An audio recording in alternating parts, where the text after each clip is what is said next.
According to the K12 Cyber Incident Map, there have been more than 1,300 cyber attacks reported against schools and education agencies in the past 6 years. These include data breaches, ransomware, and website hacking.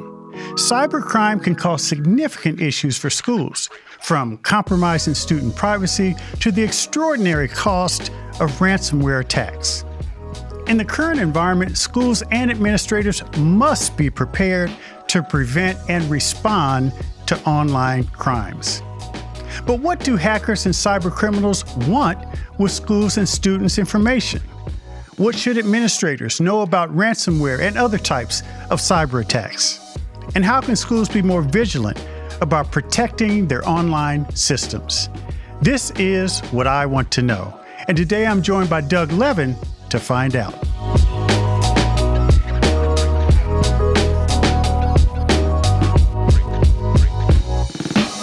Doug Levin is the National Director of the K12 Security Information Exchange, a nonprofit that monitors intelligence related to cyber attacks on schools and helps schools with security threats. Doug has an extensive career in education and technology. He was involved in developing the nation's first ed tech program under President Bill Clinton. He also helped update that program under Presidents Bush and Obama. Today, he joins us to talk about the online threats schools face, how cyber criminals attempt to attack online resources, and how schools can be more vigilant in protecting student data. Doug, welcome to the show. My pleasure, and I'm thrilled that you're interested in shining a spotlight on this emerging issue. Now, before we talk about cybersecurity generally, I always like to glean from my guests how they got into their work. And you started in the education, in the technology world, really. And what led you to cybersecurity? Well, actually, I started in the sort of ed policy and research world. I spent the first dozen plus years of my career working for a company that is now known as the American Institutes for Research, or AIR. Spent a lot of time supporting the work of the U.S. Department of Ed, though specifically a lot of that work was supporting the emergent Office of Educational Technology. And I was there during the Clinton-Gore years when we were striving to connect every school to the information superhighway. If you remember that thing, Kevin. I remember that, yes. When the issues of cybersecurity first started coming to my attention. Around the time that I left, student data privacy issues were starting to explode. When I went looking for information about who knew, who was doing research on the state of K-12 cybersecurity, who was attacking schools, how schools were responding, I came away very frustrated with what I found because most of what was available was produced by folks in the cybersecurity and technology fields and not folks who really understood the K-12 context. So that really set me off on my journey to try to help schools better manage these new risks. I mean, by and large, corporate America has responded to this threat by beefing up their security protections from a cyber point of view, by having real focused information technology teams in place. But if we look at schools, they're a little behind. And why is that? The financial sector, the healthcare sector, certainly the defense industry, right? All of these critical sectors have had a lot of attention paid to them. In some cases, they're actually regulated, and so they do need to meet some sort of minimum cybersecurity risk management standard. But they also know that the trust that they get from their customers is worth a lot of money, and then they could lose that trust if they don't have a good privacy and security program in place. So they have sophisticated teams that they've hired to manage that risk. They have plans in case something goes wrong, and they practice them. They may have relationships with third-party vendors who support them in doing that security work and provide 24/7 by 365 coverage, right? And so when you come to schools, and actually if you're thinking very broadly, You could look at the school sector, you could look at state and local government sector, of which at least public schools are a part of, right? And by and large, those institutions have smaller IT teams. They tend to be under-resourced compared to the private sector. Certainly nobody goes into IT in the public sector or into schools for the money. There is actually shockingly little regulation about cybersecurity standards for schools. So there's really not a forcing function requiring superintendents or school boards to think about these risks in the same way as they do, say, as physical security risks on their campuses, or even the risks of disruption to extreme weather events like hurricanes or heavy snows, right? And so, and then the last thing I'd say about schools is that it's relatively recent that schools are relying on technology for their operations to the extent that they do. So I mentioned, helping connect schools to the information superhighway. That was work. It was in the mid 90s, right? But for many, many schools, and I know you know this, Kevin, I mean, the technology was sort of a nice to have in schools. They might have a computer lab that they would take some kids to part of the day, right? But now, not only can you take a course online, you can go to school online, but everything about employees in HR is managed online. Food service, there's point of sale systems, all those physical security systems, those are smart and internet enabled. All the curriculum is online, testing is online. So we have circumstances now where, if schools experience a disruption or, God forbid, a cybersecurity incident in their technology services, they're actually they actually can't go on, doing the work of educating kids. And that's relatively new in the grand scope of things in schools. And I think we've just not caught up to that reality. Why are schools attractive targets to hackers? And is part of the reason is because they aren't regulated and there is easy pickings? Sometimes these bad guys, it turns out they're actually people who work or are connected to the organization who make mistakes or disgruntled or are bored, right? And so schools are unique in that any school serving middle and high school students is going to have a handful who are quite tech savvy and turn their attention to their own school networks and systems. Much of this is harmless. They are kids, but in some cases they cross a line, right? And as kids, they make mistakes. The challenge is that in a technology environment, the mistakes could have some pretty significant consequences for districts, right? So, but in terms of cyber criminals, like the hackers that people are thinking about, maybe sitting overseas in Russia or China or North Korea or Iran, right? Those folks are motivated 99% of the time by money, right? They're looking for easy targets that have funds that they can extract from taking advantage of an organization. They can do that a lot of ways, right? They can steal personal data and try to exploit it. They can steal that personal data and try to sell it to others on other criminals on dark web marketplaces, on criminal forums online that are hidden from public view. They can, and increasingly, they are extorting schools, right? And so they are locking up school systems, encrypting those files, basically locking schools out of them, and then extorting a ransom from them to give them access again, right? And that's a very direct way for them to get paid, right? So there's a lot of ways to do it, but really it's about money. But it's interesting because as we talk to schools that have experienced incidents, sometimes they're really surprised that they would be a target, right?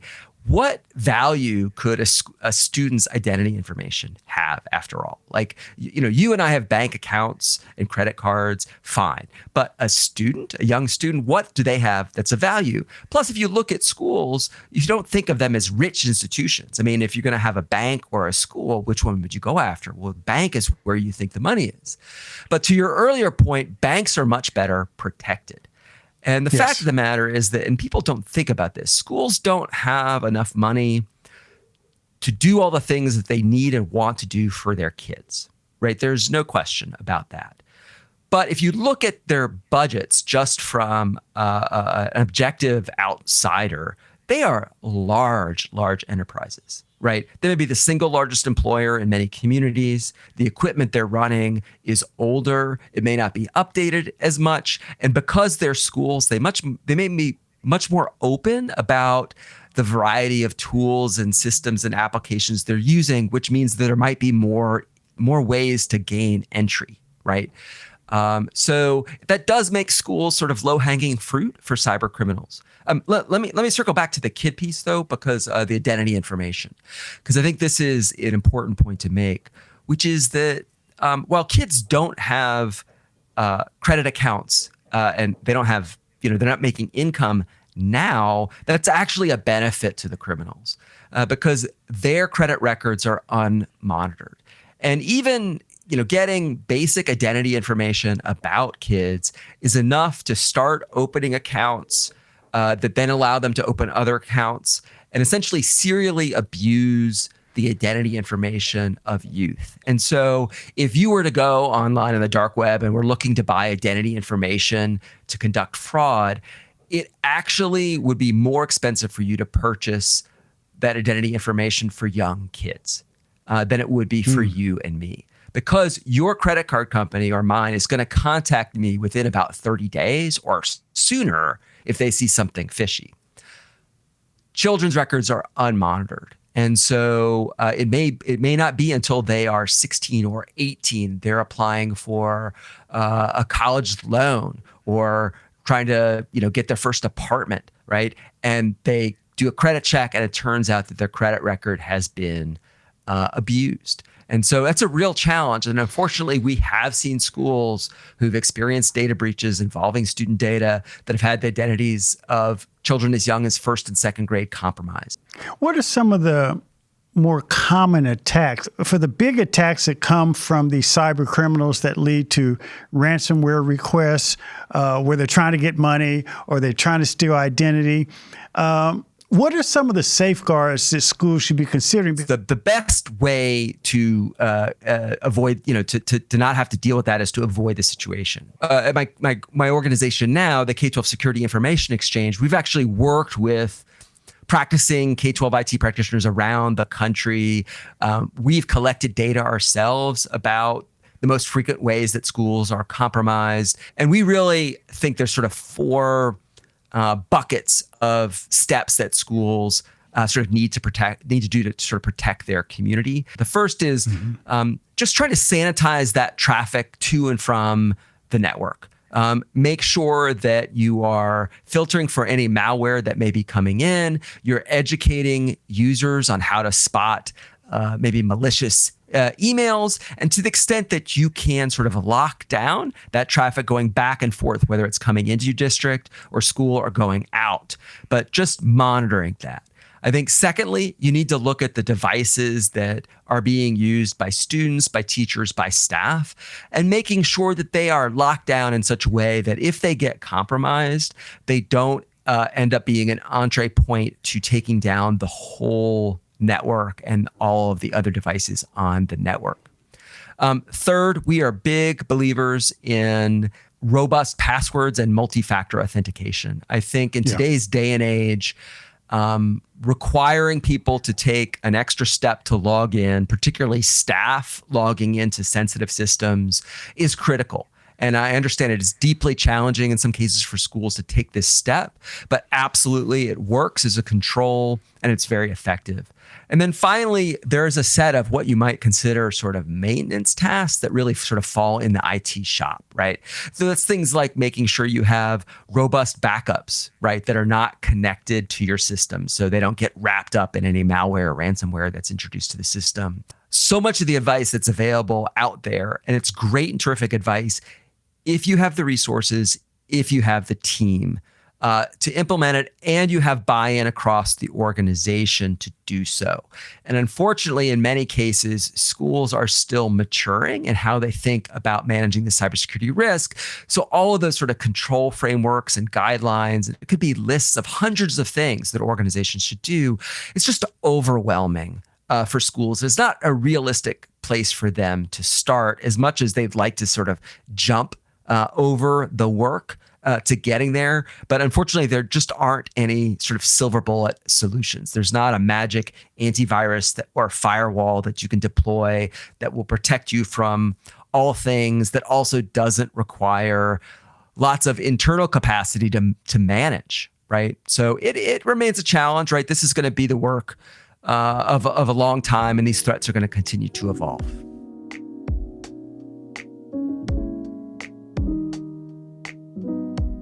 If you have a few dollars set aside in your budget and you want to hire someone, okay, how do you know who to hire? And I would say that even for corporations that have a lot of money, they're having trouble hiring qualified cybersecurity talent, right? We just have a shortage overall in the country. It's definitely the exception to the rule that a school district will have a dedicated cybersecurity expert on staff. So we are big believers in this notion of collective defense. In some states, regional education agencies have played a big role, right? Educational service centers, county offices of ed, BOCES, they go by different names in different states. And they provide outsourced technology services to their members. In some cases, the state broadband networks provide some of those services as well. There's also a class of vendors called managed service providers, even managed security service providers that manage security operations for organizations of all types, including schools. But as you suggest, if you don't know where to start, how do you know who to hire? Or what do how do you know what to buy? And that's where I think ultimately this notion of working together across districts with some trusted partners, maybe under the umbrella of a state association or a national association, or a group like what we've created, the K12 Security Information Exchange, and we are a nonprofit membership organization serving school districts, charter schools, private schools, the whole K12 community, to work with them in a vendor-neutral way to uplift their cybersecurity practices. I love your reference to what you call collective defense, because I do think that particularly the fact that there's so many small to mid-sized school districts state by state, and the regional approach, having, several school districts come together around this collective defense concept makes a whole lot of sense. And in that regard, Doug, this is what I really want to know. What should state and local leaders be doing from a legislative and regulatory point of view to help school districts better prepare for cybersecurity attacks? That is a great question, and is one that folks are grappling with. We actually saw for the very first time last fall the passage of the first ever federal K12 specific cybersecurity legislation. Now, it was a modest piece of legislation. It charged the federal cybersecurity agency, CISA, with conducting a study on the state of K12 cybersecurity and making recommendations. But as you know, the federal government doesn't always work fast, but it's significant that they're taking on this work. And in fact, that this issue rose to their attention to the point that they are looking at ways that they can support schools. And we've seen a number of states as well consider legislation, and in some cases they have passed legislation specifically directed at schools. And so earlier we were talking about industries like healthcare and financial services that actually had some regulatory mandates to have sort of baseline cybersecurity controls and protections in place. I think ultimately we are going to need to see that in K12. And I think it is maybe would be shocking to your average everyday parent that with all of the technology reliance that school districts have today, that there isn't some standard of practice that they're being held to with respect to security. For school district leaders who are grappling with this and who have to juggle and manage priorities, this needs to be risen up the priority food chain, if you will. And if you're a local school district leader and you're surrounded by similarly minded, regional peers, jointly, you need to escalate this to your state and local officials, because I think, as you said, that collective emphasis on making this a priority will make a difference. I think for those outside of the K-12 world, I think maybe they still look at schools as places where little kids are sitting in circles and we're using chalk. They don't understand how much we rely on technology and how significantly these incidents are impacting us. There's so much that is sort of special about the context of schools, about how we're governed, about how we're funded, about how decisions are made, that we really need that special support. And we really shouldn't stand for that sort of general guidance and support that, frankly, has been available for years, but clearly hasn't been making a difference. Yeah. And I'm going to tell school district leaders to listen to Doug Levin. Make sure your name is on the check. So with Doug Levin, thank you so much for joining us on What I Want to Know. Thank you very much for having me, Kevin. It's been a pleasure.